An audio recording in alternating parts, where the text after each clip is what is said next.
Hola, buen día a todos. Nuestro proyecto se titula El juego en el desarrollo de habilidades para la graficación de funciones bidimensionales, presentado por Eric Eduardo Gutiérrez de la Torre, Carla Liliana Puga Natal, María Eugenia Puga Natal y Rosa María Michel Nava.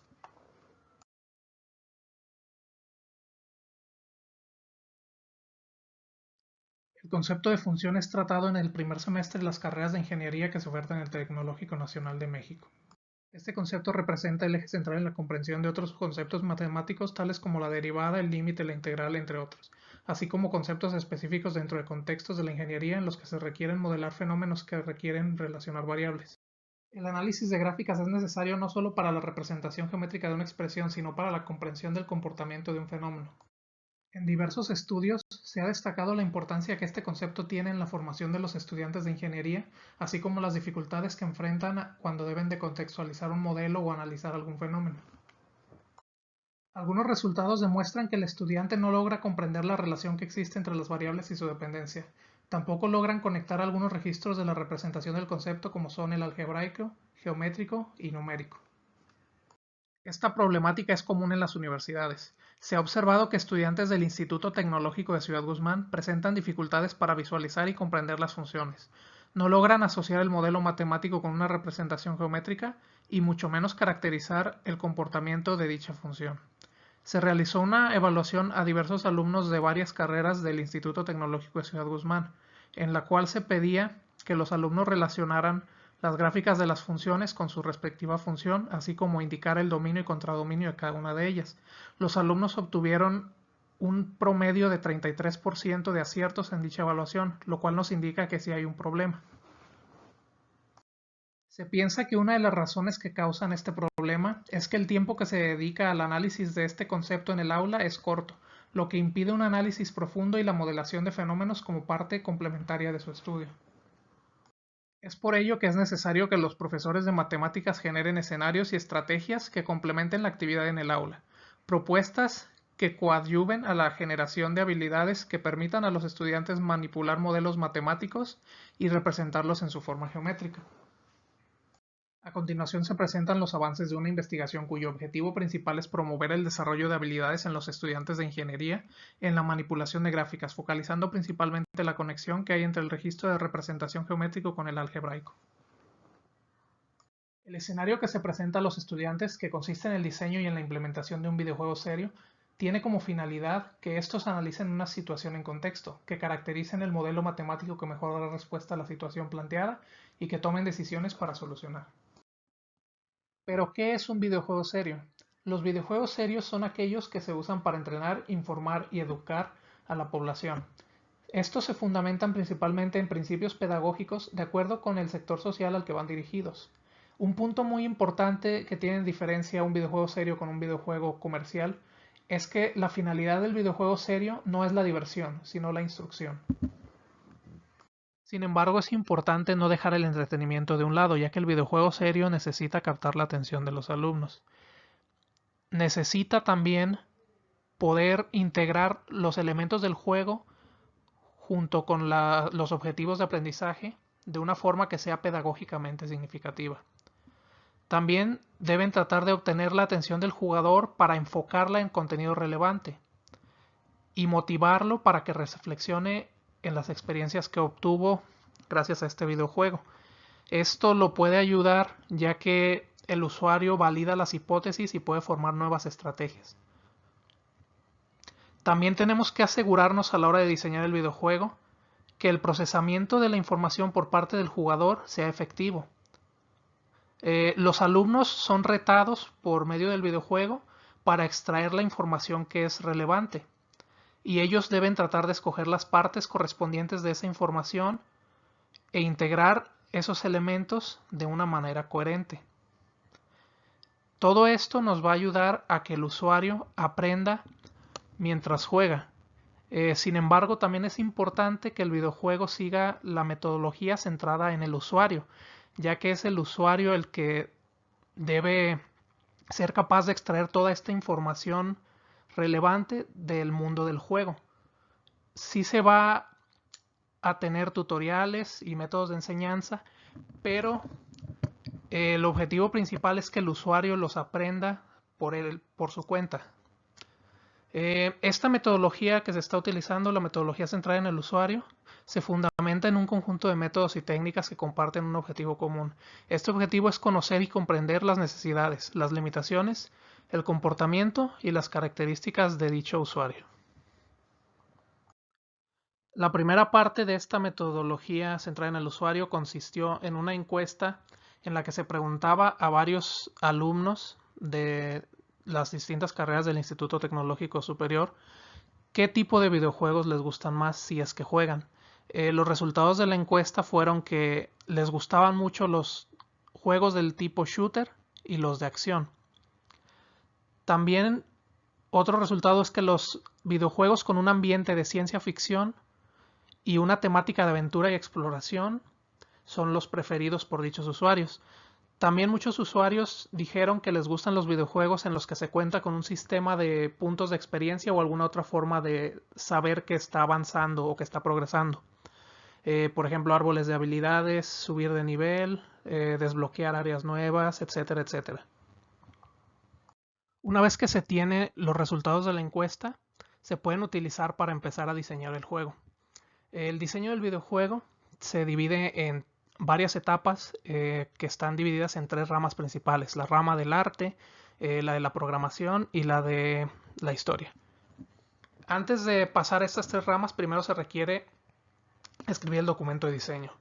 En cuanto a la historia, solamente se va a escribir el storyboard, ya que este videojuego no está muy basado en la historia, no es muy importante. Sin embargo, es conveniente tener, aunque sea una historia básica, para captar la atención del jugador.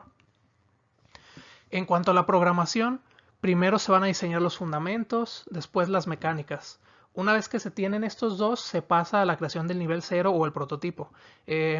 Esto es un nivel que probablemente no se va a utilizar en el juego final.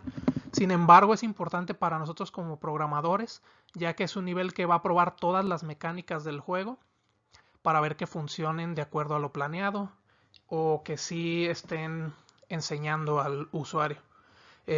Para saber si están enseñando, si están cumpliendo este propósito, se va a pasar a una primera fase de pruebas en la que los usuarios mismos van a decirnos qué opinan del videojuego, o nosotros vamos a observar si están aprendiendo algo, aunque sea un nivel una etapa muy temprana del juego. Vamos a ver si las mecánicas ayudan a la enseñanza o no.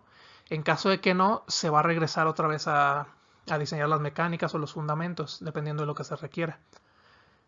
Una vez que la primera fase de pruebas nos da un resultado convincente, se pasa al diseño de niveles.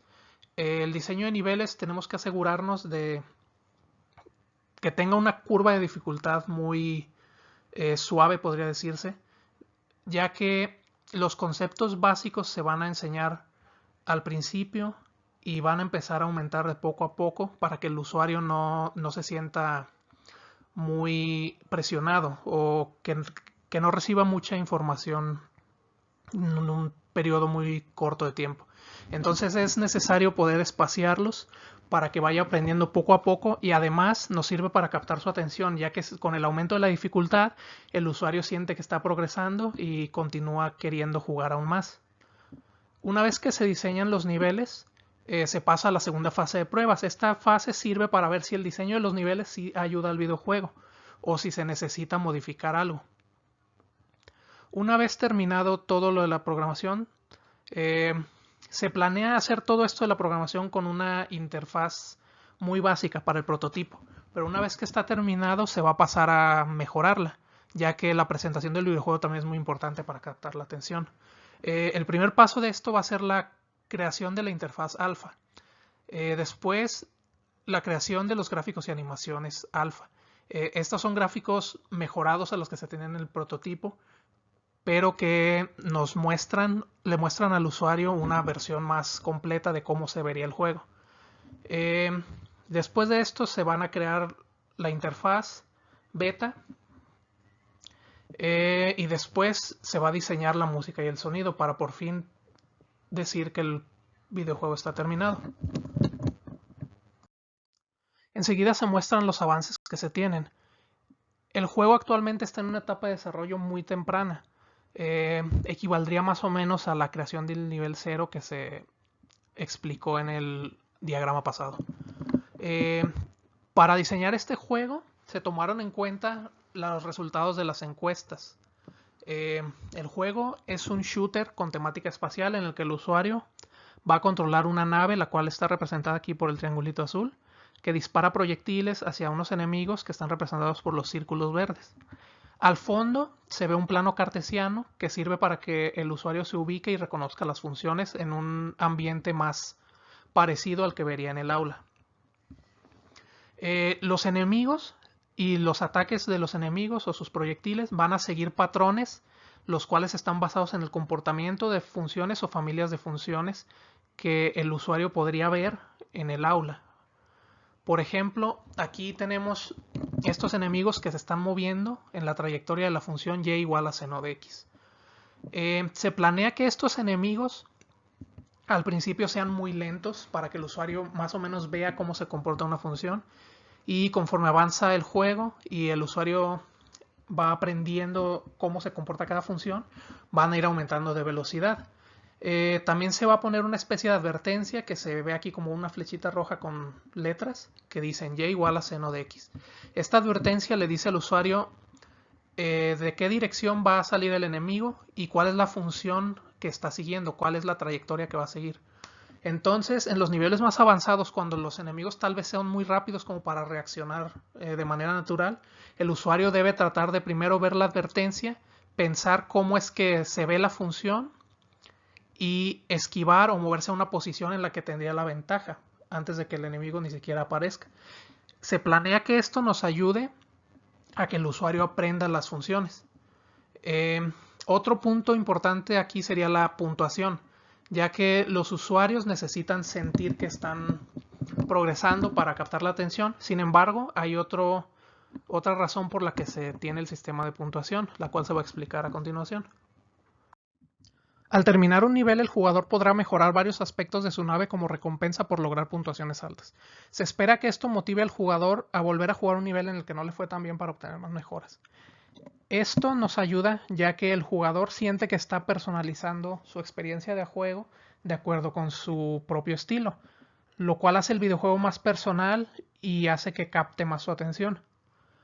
Otra cosa en la que nos ayuda es que podemos hacer los niveles tal vez un poco más fáciles de lo que se requeriría normalmente, ya que si los hacemos muy difíciles puede que el usuario se frustre y deje de jugar. Sin embargo, con este sistema puede que si el usuario no le fue muy bien, incluso pueda pasar el nivel.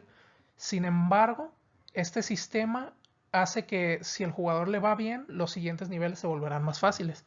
Esto lo motiva a que vuelva a los niveles a los que se le presentaron problemas o dificultades y trate de obtener mejores puntuaciones, y así pueda aprender o mejorar su conocimiento en cuanto a ciertas funciones o mecánicas que tal vez se presentaron en ese videojuego.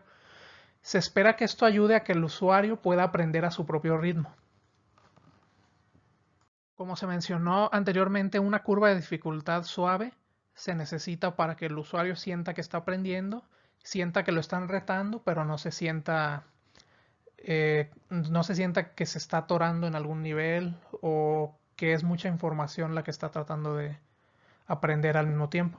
Entonces, una de las soluciones que se presentan aquí sería aumentar la dificultad gradualmente, como por ejemplo introducir nuevos tipos de enemigos que no sea siempre el mismo enemigo, como por ejemplo aquí tenemos un enemigo que está representado como por un rombo verde, que en lugar de actuar inmediatamente le va a dar al usuario una señal y después de la señal va a disparar por ejemplo un láser, el cual abarca toda la pantalla inmediatamente, por lo cual el usuario debe reaccionar más rápido de lo normal. También se van a empezar a introducir varios enemigos al mismo tiempo, varias funciones diferentes, para que el usuario trate de recordar todas y actuar o posicionarse de acuerdo a ello. A medida que el jugador avance se introducirán nuevas mecánicas, como niveles enfocados en un cuadrante en específico, múltiples funciones al mismo tiempo, así como peleas contra jefes que funcionarán como un repaso de todo lo que el usuario ha aprendido hasta ahora. Esto sería todo de nuestra parte y muchas gracias por su atención.